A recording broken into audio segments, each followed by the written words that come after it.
Olá, eu sou a professora Carisa e vamos iniciar agora a disciplina de desenho técnico do Instituto Federal de Educação, Ciência e Tecnologia do Rio Grande do Norte, IFRN, Campus Mossoró.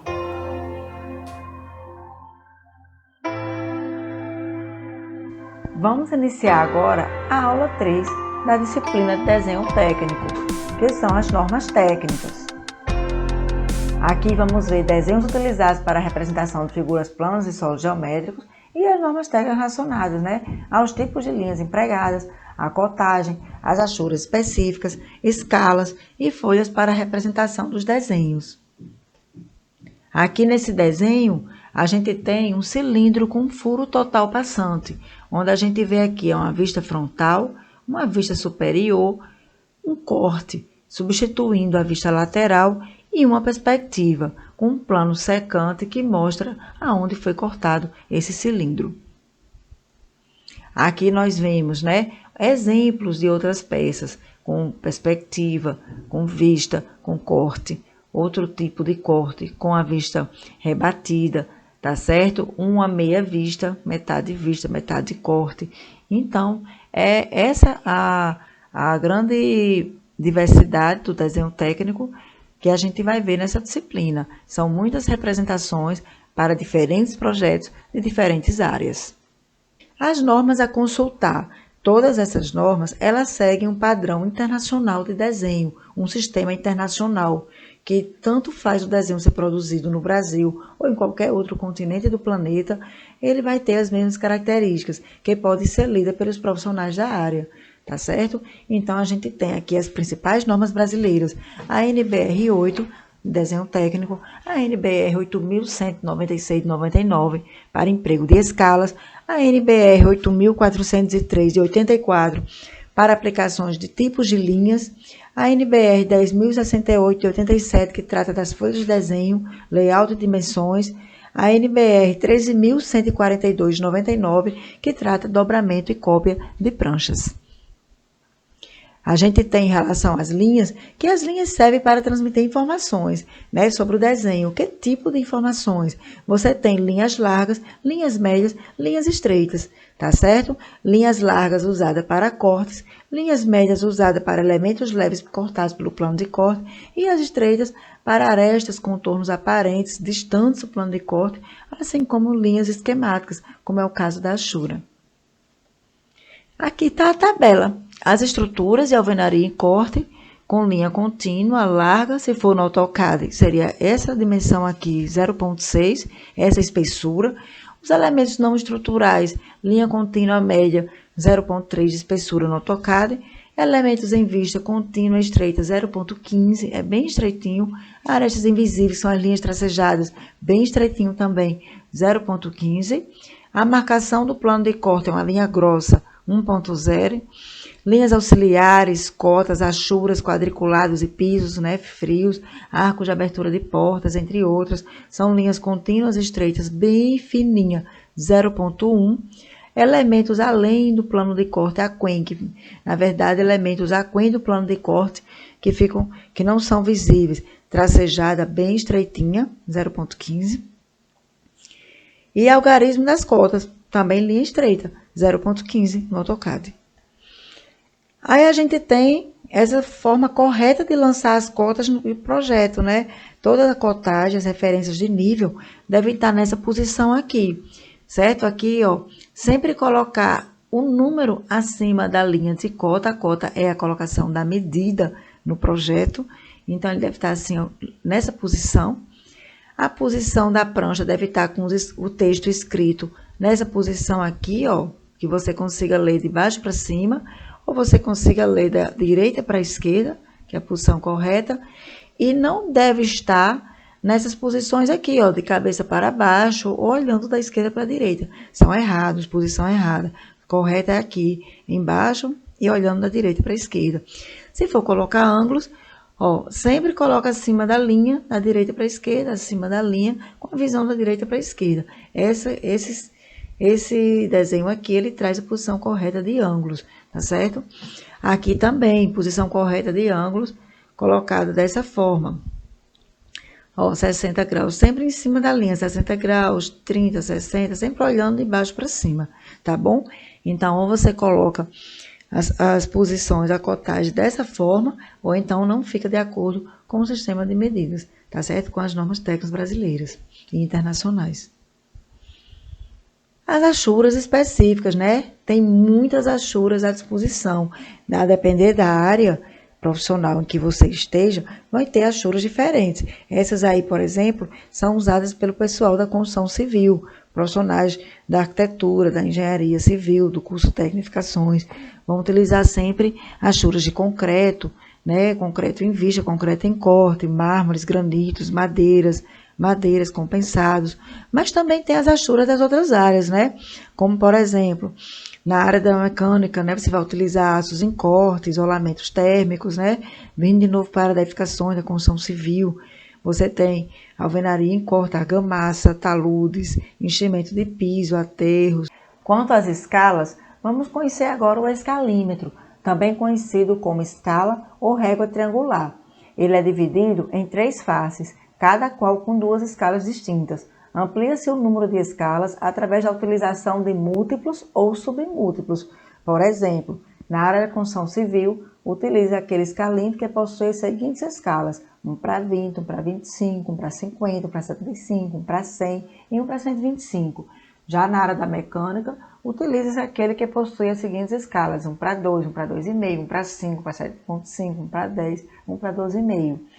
Existem muitos outros escalímetros também, adequados para as outras áreas, como a área da topografia, a área da cartografia. É só utilizar os múltiplos, ok?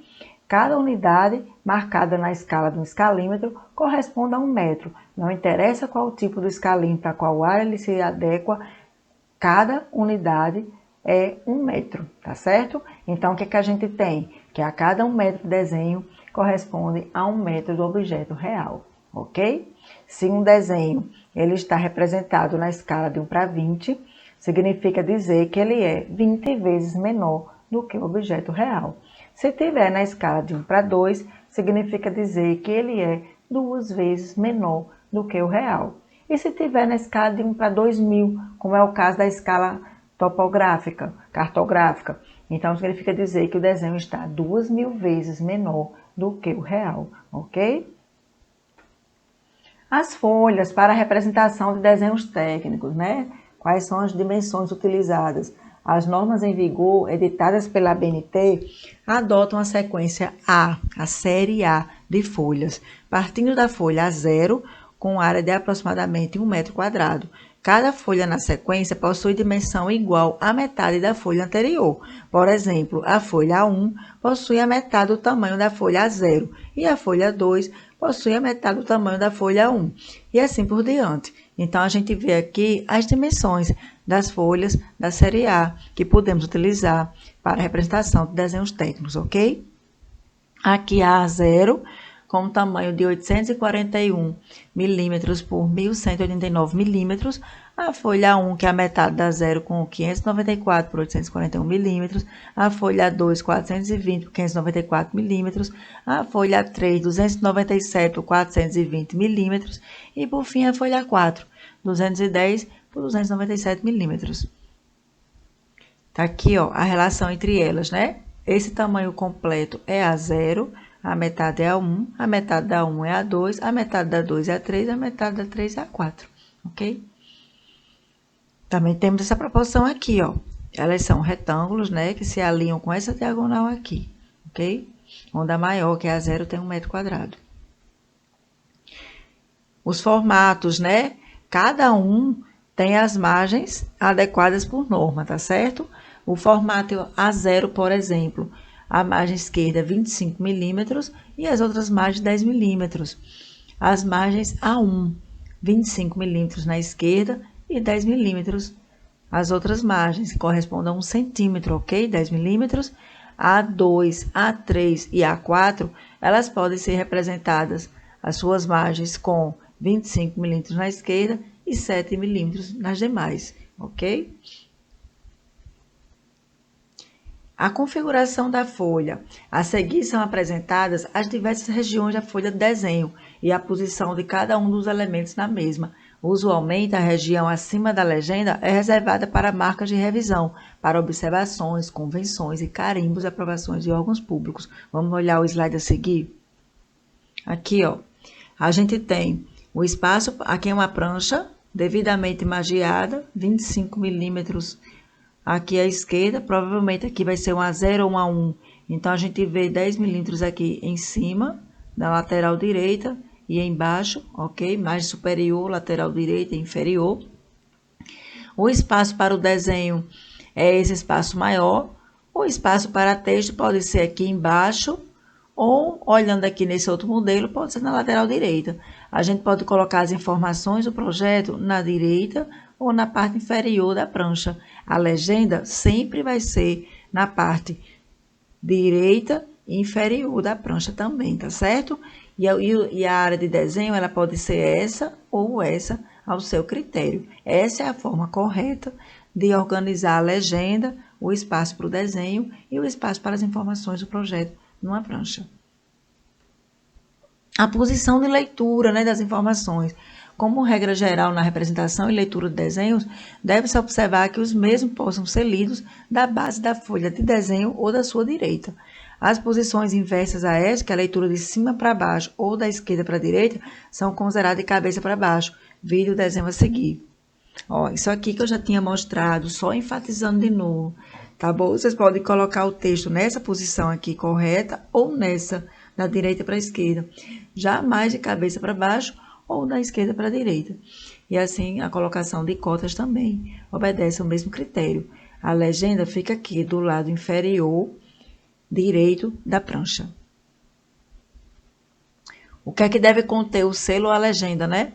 A legenda do desenho técnico deve conter, no mínimo, as seguintes informações: designação e emblema da empresa que está elaborando o projeto ou a obra, nome do responsável técnico pelo conteúdo do desenho, com a sua identificação, inscrição no órgão de classe, órgão para assinatura, o local e a data, o nome ou conteúdo do projeto, o conteúdo da prancha, quais desenhos estão presentes lá, quais vistas, quais perspectivas, quais plantas, etc, tá ok? E a escala adotada no desenho e a unidade, tá certo? E, por fim, o número das pranchas.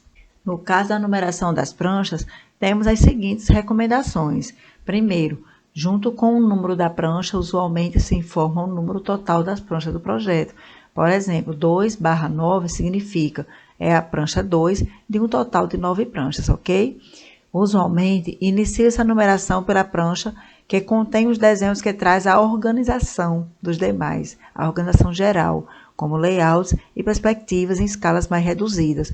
Esta seria a prancha 1, onde X é o número total de pranchas do projeto em questão, ok? As pranchas seguintes serão as que contêm plantas, vistas e cortes em escalas mais ampliadas, com maior detalhamento. A dobragem.